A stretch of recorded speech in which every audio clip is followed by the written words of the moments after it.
આજે આપણે નાસ્તામાં કે સાંજે જમવામાં બનાવી શકાય તેવા વેજીટેબલ્સથી ભરપૂર ઓટ્સ અને જુવારના લોટના ચીલા બનાવીશું અને તેની સાથે સર્વ કરવા માટે કાકડીનું રાયતું પણ બનાવીશું.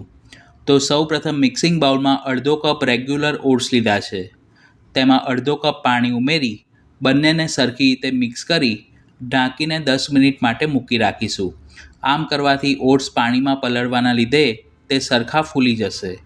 જો તમારે ઓટ્સને પલાળીને ન લેવા હોય તો તેને કોરા શેકી રૂમ ટેમ્પરેચર પર ઠંડા થાય પછી મિક્સરમાં અધકચરા વાટીને પણ ચીલા બનાવી શકાય છે. 10 મિનિટ પછી ચેક કરીએ તો ઓટ્સ ફૂલી ગયા છે. આ રીતનું ટેક્સચર આવે એટલે ચીલાને વધુ હેલ્ધી બનાવવા માટે તેમાં અડધો કપ જુવારનો લોટ ઉમેરીશું. જુવારના લોટના બદલે તમે બેસન કે સોજીનો પણ ઉપયોગ કરી શકો છો. તેમાં અડધી ચમચી અજમો અને અડધી ચમચી હિંગ ઉમેરીશું. તેનાથી ટેસ્ટ પણ સારો આવશે અને ડાયજેશનમાં હેલ્પ મળશે. 1 ચમચી મરી પાવડર, સ્વાદ પ્રમાણે મીઠું, અડધી ચમચી હળદર અને 1 ચમચી આદુ મરચાંની પેસ્ટ ઉમેરીશું. બધી જ સામગ્રીના માપ મેં વિડીયોની સ્ક્રીન ઉપર અને ડિસ્ક્રિપ્શન બોક્સમાં આપ્યા છે.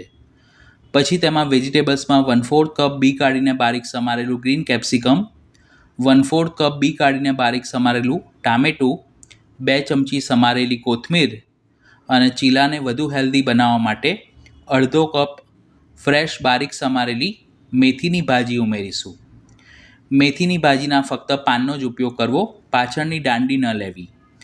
ભાજીની કડવાશને બેલેન્સ કરવા માટે 1 ચમચી લીંબુનો રસ ઉમેરી બધું જ સરખું મિક્સ કરી લઈશું. ઓટ્સમાં ફાઇબર, પ્રોટીન, વિટામિન્સ અને મિનરલ્સ સારા પ્રમાણમાં રહેલા હોવાથી તે વજન ઘટાડવા, પાચન સુધારવા, હૃદયને સ્વસ્થ રાખવા તથા કોલેસ્ટ્રોલ અને ડાયાબિટીસને નિયંત્રિત રાખવા માટે મદદરૂપ થાય છે. તેમાં જરૂર મુજબ થોડું થોડું પાણી ઉમેરી સેમી થીક કન્સિસ્ટન્સીનું ખીરું બનાવીશું.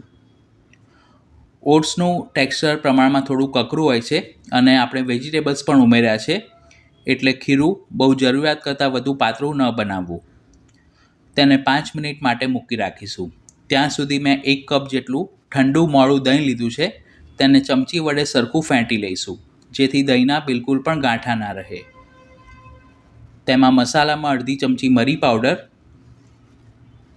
સ્વાદ પ્રમાણે મીઠું, ફ્લેવર માટે અડધી ચમચી અધકચરી વાટેલી રાઈની દાળ એટલે કે રાઈના કુરિયા અને રાયતું વધુ ટેસ્ટી બને તેના માટે થોડો સંચળ પાવડર ઉમેરીશું. તેની સાથે 1 નંગ છાલ સહિત બારીક સમારેલી ખીરા કાકડી ઉમેરી બધું જ સરખું મિક્સ કરી લઈશું. આ રાયતામાં તમે શેકેલા શિંગદાણાનો ભૂકો અને થોડી કોથમીર પણ ઉમેરી શકો છો અને ઉપરથી વઘાર રેડીને પણ તમે રાયતું તૈયાર કરી શકો છો. તો ફક્ત 2 થી 3 મિનિટમાં બનાવી શકાય તેવું ઠંડુ કાકડીનું રાયતું બનીને તૈયાર છે. આપણે જે ખીરું બનાવીને રાખ્યું હતું તે પણ સરસ પલળીને સેટ થઈ ગયું છે. અત્યારે આપણે હેલ્ધી ચીલા બનાવી રહ્યા છે એટલે ખીરુંમાં આપણે સોડાનો ઉપયોગ નહીં કરીએ.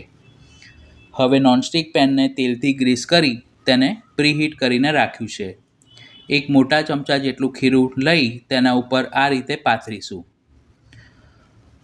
આ ઓટ્સના ચીલા થોડા જાડા જ ઉતારવા, બહુ પાતળા બનાવવા જશો તો તે ચીરાઈ જવાની શક્યતા રહે છે.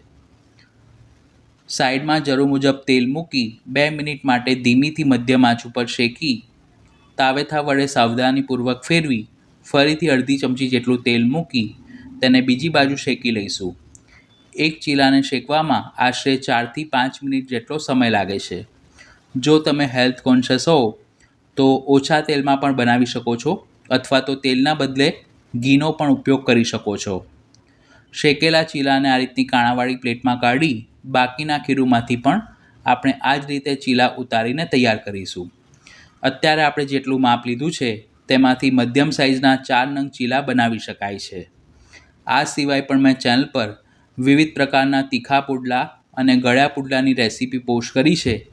તેના પ્લેલિસ્ટની લિંક ઉપર આઈ બટન પર અને ડિસ્ક્રિપ્શન બોક્સમાં આપી છે. ઓટ્સનો ઉપયોગ કરીને તમે બીજી કઈ રેસીપી બનાવો છો તે મને કમેન્ટ કરીને જરૂર જણાવજો. તો જોતાં જ ખાવાનું મન થઈ જાય તેવા એકદમ ટેસ્ટી અને હેલ્ધી ઓટ્સ અને જુવારના લોટના ચીલા બનીને તૈયાર છે. તેને કાકડીના રાયતા સાથે સર્વ કરીશું. તો આ રેસીપી તમે પણ જરૂર ટ્રાય કરજો.